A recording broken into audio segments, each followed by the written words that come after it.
So just a quick resume. Here we are with the Orion 2 BMS sending out CAN data. Here we have the MCM sending out data on the MET SCI line, and the NCM expects to receive data from the BCM on the BAT SCI line. And we've got the two buses here going to my hacked OBD2 CNC. So this is constantly receiving CAN data from the Orion 2 BMS, although I'm not going to do anything with that in a minute because that's not required for my test setup in the car that I've just rejigged, which is just a standard IMA setup. And on the top here we have the RS485 bus boards. So that's the MET SCI in on that side and the BAT SCI out on that side, connected to the MCM which you saw just a minute ago. And as I mentioned today, this is the fake voltage and fake current pots. And if I look here at the display on the third line down there, you'll see it says 81 and plus 0.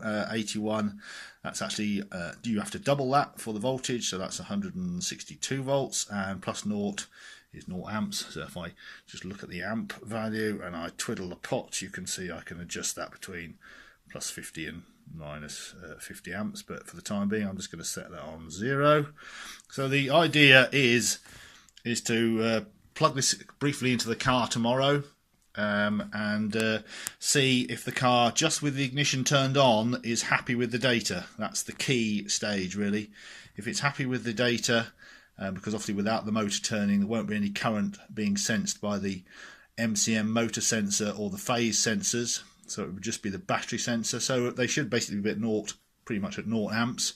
And with the voltage there, I can measure the voltage on the IMA battery and then just set my voltage adjusting pot here to the correct voltage. I can adjust it from 0 to 102, but you have to remember that the MCM doubles this voltage when it receives it.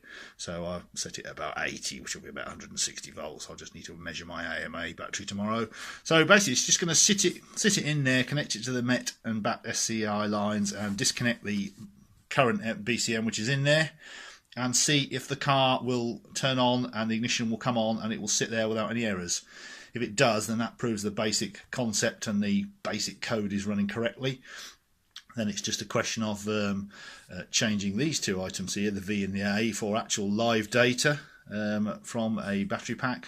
So I need my voltage input and my current input. So at the moment it's just to prove the basic concept and the data is working correctly, and then we should be able to make some more progress.